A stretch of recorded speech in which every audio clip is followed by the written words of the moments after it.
আজকে ধান যখন মারাই করা হয়, বাতাস করার সময় যখন ধান থেকে পাতান ছিটকে বের হয়ে যায়, মদিনাওয়ালা নবী বলেন আল্লাহর এত ভয়ঙ্কর আওয়াজ,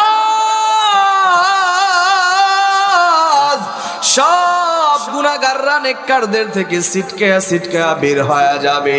ওই সময় জাহান্নামের এত ভয়ঙ্কর আওয়াজ, জাহান্নাম আল্লাহর কাছে ডেকে ডেকে বলবেন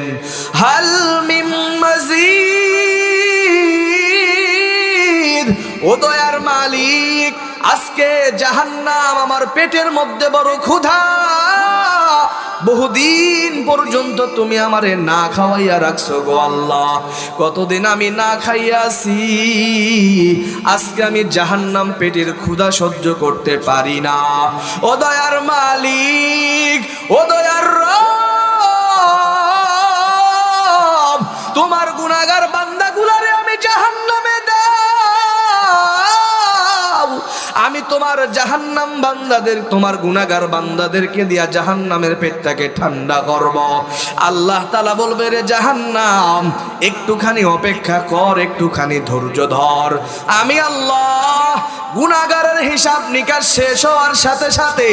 এই গুনাহগার গুলারে আমি তুলে দিয়া দিব, এরপরেও জাহান্নামকে ধরে